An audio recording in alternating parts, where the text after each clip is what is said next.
25 साल पुरानी बात है। 1998 में राजस्थान के जोधपुर में हम साथ साथ हैं फिल्म की शूटिंग चल रही थी। 1 और 2 अक्टूबर की रात को इस घने जंगल में अचानक एक बिना छत वाली जीप रुकती है। इसमें हम साथ साथ हैं मूवी के एक्टर्स मौजूद हैं। ड्राइवर सीट पर सलमान खान, साइड में सैफ अली खान, पीछे वाली सीट पे तीनों एक्ट्रेसेस तब्बू, सोनाली बेंद्रे और नीलम कोठारी। कथित आरोप है कि सलमान खान ने जोधपुर के कंकाणी गाँव के इस जंगल में 2 ब्लैक बक्स यानी कि काले हिरणों का शिकार किया और इसका परिणाम ये हुआ कि जीवन का टारगेट क्या है तुम्हारे?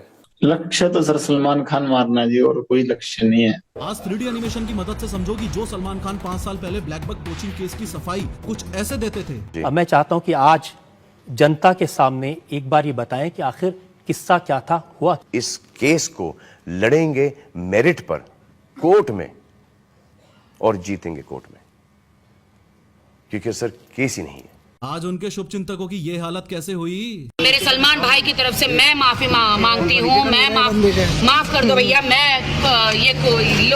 लो भाई, मैं सलमान खान की तरफ से मैं बिश्नोई समाज से माफी मांगती हूँ कि भैया माफ कर दो। और मोस्ट इम्पोर्टेंटली, एक जेल में बंद बैठा हुआ गैंगस्टर लॉरेंस बिश्नोई आखिर कैसे सिद्धू मूसेवाला को जान से मरवा सकता है, कैसे इंडिया में 1000+ शूटर से कनेक्टेड है और कैसे बैंकॉक और थाईलैंड तक इसकी गैंग्स फैली हुई हैं। लेकिन सबसे पहले ये समझते हैं कि लॉरेंस बिश्नोई एक स्टूडेंट से गैंगस्टर कैसे बन गए। बात 12 फरवरी 1993 की है। फिरोजपुर पंजाब के एक गांव में लॉरेंस का जन्म हुआ। लॉरेंस के पिताजी हरियाणा पुलिस में नौकरी करते थे और 1997 में रिटायर होकर खेती का काम संभालने लगे। 1 साल बाद अक्टूबर 1998 में अब लॉरेंस 5.5 साल का हो गया है और ऑब्वियसली उसे कोई अंदाजा भी नहीं है कि एलिजिडली जोधपुर में इस दौरान सलमान खान 2 ब्लैक बक्स का शिकार कर रहा है और 25 साल बाद इसी बॉलीवुड के भाईजान को मारना उसकी जिंदगी का इकलौता मकसद रह जाएगा। खैर, 12th पास करके 2010 में Lawrence Bishnoi DAV college Chandigarh में लॉ में ग्रेजुएशन करने के लिए चला गया। रिपोर्ट्स ये भी कहती हैं कि 10वीं में लॉरेंस बिश्नोई एक लड़की को काफी पसंद करता था और 12th पास करते करते ये एक रिलेशनशिप में आ चुके थे।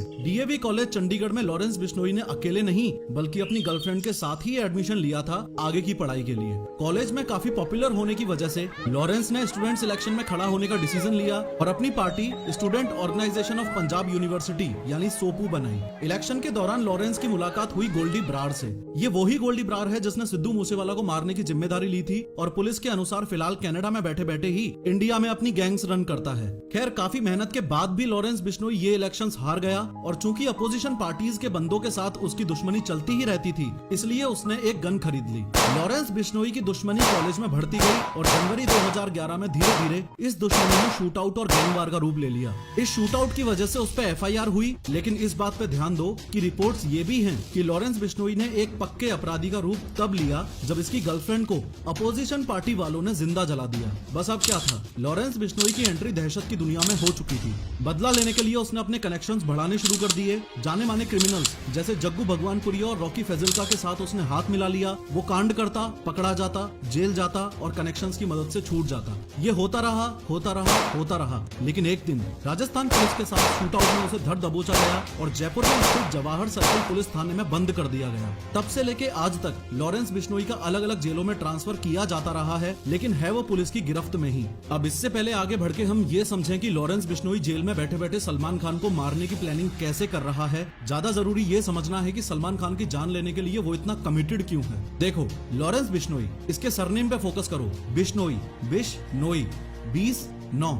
जी हाँ, ये बिश्नोई कम्युनिटी 20 और 9 यानी 29 नियम को फॉलो करती है। मान्यता यही है कि असली बिश्नोई वो ही है जो इन 29 रूल्स को फॉलो करता हो। इन 29 रूल्स में से कुछ रूल्स ये भी हैं कि दारू नहीं पीनी है, अमावस्या को व्रत रखना है, नीले कलर के कपड़े नहीं पहनने हैं, सुबह सूर्योदय होते ही नहाना है एंड मोस्ट इम्पोर्टेंटली जानवरों और पर्यावरण को सुरक्षित रखना है। इस 5वें पॉइंट की इंपोर्टेंस आप इस इमेज की मदद से भी समझो। एक बिश्नोई महिला एक हिरण को स्तनपान करवा रही है। ये ब्लैक बक्स आपके और मेरे लिए एनिमल्स हो सकते हैं, लेकिन बिश्नोई समाज के लिए पालतू और पूज्यनीय हैं। लोग इस बात के लिए बिश्नोइयों को प्रेज भी करते हैं। जब दुनिया को ग्लोबल वार्मिंग का ग मालूम नहीं था, सदियों से ये मेरा वैष्णवी समाज के लोगों ने पर्यावरण की रक्षा के लिए बलिदान दिए। ये कम्युनिटी ब्लैक बक्स को बच्चों की तरह पालती है और दुखद तौर पर ऐसा कथित आरोप है कि सलमान खान ने इनके बच्चों का यानी काले हिरणों का शिकार किया है। बट वेट, क्या सलमान खान ने सच में शिकार किया था? चलो ब्लैक बक पोचिंग केस में आपको विटनेस साइड की स्टोरी दिखाता हूँ। बात राजस्थान के जोधपुर में कंकाणी गाँव में 25 साल पहले 1998 में 1 और 2 अक्टूबर की मध्य रात्रि की है। छोगाराम जी को अचानक 2 गोलियां चलने की आवाज आती है। आज चांदनी रात है। तेरे को ठीक है।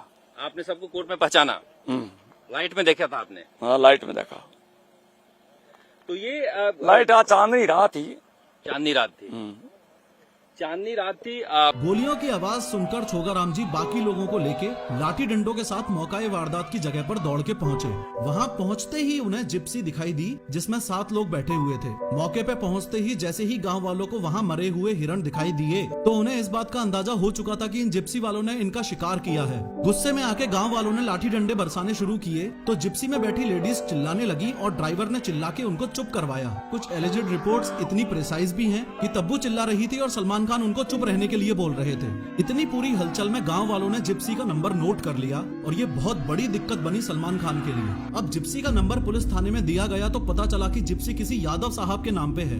यादव साहब से पूछताछ करने पर पता चला कि उन्होंने अपनी जिप्सी किराए पे दे रखी है किसी फिल्म यूनिट को। उन्होंने डिटेल में बताया कि जोधपुर के किसी पैलेस में एक फिल्म की शूटिंग चलते कुछ एक्टर्स रुके हुए हैं। उस फिल्म की टीम को ये जिप्सी किराए पे दी गई थी। पुलिस को अंदाजा लग चुका था कि शूटिंग तो फिलहाल हम साथ साथ हैं मूवी की चल रही है। फर्दर इंक्वायरी से पता चला कि जिप्सी की जिम्मेदारी हरीश दुलानी नामक व्यक्ति को दे रखी थी जो कि उसका ड्राइवर था। इस हरीश दुलानी को अच्छे से देख लो, ये इस कहानी का मोस्ट इम्पोर्टेंट कैरेक्टर है। इसने ही सबकी धोती खोली थी। सारे राज कोर्ट के सामने इसने ही बताए थे। इसने ये भी बताया था कि सिर्फ 1 और 2 अक्टूबर को ही नहीं, उससे पहले सितंबर 1998 के लास्ट वीक में भी सलमान खान ने 2 बार हिरणों का शिकार किया था। दुख की बात तो ये है कि फिलहाल इसकी हालत ये है। क्या आपने देखा था? क्या आपको लगा कि सलमान ने शिकार किया था? आपने क्या वो बोला था आपने कोर्ट में? नहीं, मैंने जो बोलना था मैंने कोर्ट में बोल दिया। मैं इस बारे में अब मैं टिप्पणी करने में मेरी हिम्मत नहीं है।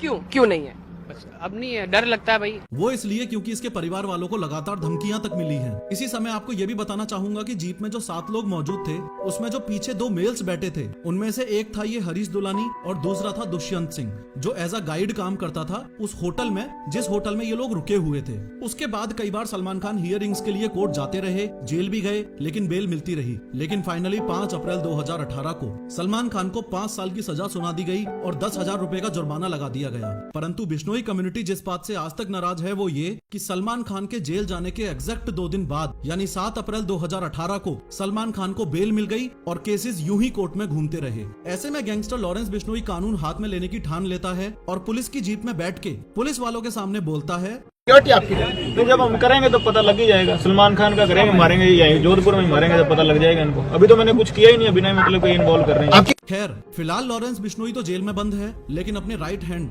गोल्डी ब्रार और गैंग मेंबर्स के साथ कनेक्टेड रहते हुए सलमान खान को जान से मारने की इसकी प्लानिंग काफी स्ट्रॉन्ग और प्रैक्टिकल है। सलमान खान को मारने की सबसे पहली कोशिश इसने 2019 में की थी जब गैंगस्टर संपत नेहरा को इसने मुंबई भेजा था। संपत नेहरा को जब पुलिस ने पकड़ा तो पता चला कि उसने काफी टाइम तक गैलेक्सी अपार्टमेंट की रेकी की लेकिन हथियार की रेंज कम होने की वजह से प्लान कैंसिल करना पड़ा। सलमान खान को मारने की दूसरी कोशिश इसने 2022 में की थी जब कनाडा में बैठे गोल्डी ब्रार ने एक शूटर को मुंबई भिजवाया और हमले की साजिश करने के लिए मुंबई में उसे एक कमरा दिलवाया। सलमान खान के फार्म हाउस की रेकी की गई। फार्म हाउस के गार्ड से शूटर ने दोस्ती तक भी कर ली थी, हर मूवमेंट पर नजर थी लेकिन सलमान खान के साथ हैवी सिक्योरिटी होने की वजह से प्लान कैंसिल करना पड़ा। इसके अलावा सलमान खान के पिताजी सलीम खान जिस पार्क में वॉक के लिए जाते थे उस पार्क की बेंच पर उन्हें धमकी भरी चिट्ठी भी मिली थी। चिट्ठी में साफ साफ लिखा था कि तेरा सिद्धू मूसेवाला जैसा हाल कर देंगे। और सबसे लेटेस्ट यानी 22 मार्च 2023 को सलमान खान को ईमेल के जरिए धमकी मिली है जो कि रोहित गर्ग नामक व्यक्ति ने भेजी है और गोल्डी ब्रार ने भिजवाई है।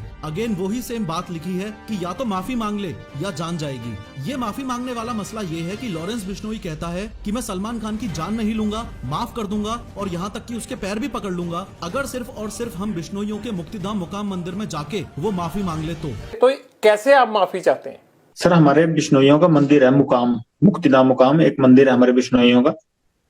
बस वहां जाके हमारे मंदिर में जाके माफी मांग ले। देखो ये है वो मुक्तिधाम मुकाम मंदिर जो कि राजस्थान में बीकानेर जोधपुर स्टेट हाईवे के पास स्थित है। खैर धमकियां मिलने के बाद गवर्नमेंट की तरफ से सलमान खान को Y+ सिक्योरिटी दे दी गई है। आर्म्स लाइसेंस के अंडर एक पर्सनल रिवॉल्वर उनके पास है और निसान की हाई सिक्योरिटी बुलेट प्रूफ गाड़ी पर अपग्रेड कर लिया गया है। Y+ सिक्योरिटी का मीनिंग है कि इसमें 11 सिक्योरिटी पर्सनल इन्वॉल्व होंगे, जिसमें से 2 PSOs यानी personal security officers rotational basis पे हर वक्त आसपास रहेंगे और 1 या 2 NSG कमांडोज भी रहेंगे। कहानी का तात्पर्य ये है कि सलमान खान माफी मांगने के लिए रेडी है नहीं और लॉरेंस बिश्नोई गैंगस्टर है तो उससे पीछे हटने की उम्मीद कर भी नहीं सकते। एलिजिडली जहां पे सलमान खान ने ब्लैक बक्स को मारा था वहां बिश्नोई समाज ने ऐसा स्मारक बनवा दिया है। और लॉरेंस बिश्नोई के व्यक्तित्व का दूसरा पहलू ये भी है कि कथित तौर पर वो एक देश प्रेमी है। जब छोटा था तो गाँव में बच्चों को नशा करने से रोकता था। गांव के बच्चे को नशा करने के लिए वो बहुत रोकता था, कोई गलत काम करने के लिए रोकता था। एक उसका बोलने का ढंग बहुत अच्छा था। शहीद भगत सिंह को अपना रोल मॉडल मानता है और कहता है कि अगर जेल से छूट गया तो गायों की सेवा करेगा। कभी बाहर आए तो गौशाला बनाएंगे, गायों की सेवा करेंगे और कोई एजेंडा नहीं है बाहर। फिलहाल हम सब के लिए जरूरी बात यह है कि लॉरेंस बिश्नोई जैसे गैंगस्टर्स के क्राइम्स को ग्लोरीफाई ना किया जाए और देश का यूथ इस दिशा में ना बढ़े। और दूसरी सोचने वाली बात यह है कि हमारा सिस्टम इतना ज्यादा फ्लॉड है कि पुलिस की निगरानी में जेल में बैठे बैठे ही लॉरेंस बिश्नोई अपनी पूरी गैंग्स के साथ कनेक्टेड है, क्राइम्स करता जा रहा है और उसके शब्दों में कुछ इस तरीके से घपले हो रहे हैं। फोन कैसे आ जाता है अंदर? बाकी साथियों के पास भी है, आपके सबके पास फोन ना? नहीं, फोन सर दीवार के ऊपर से फिंगवा लेते हैं जी।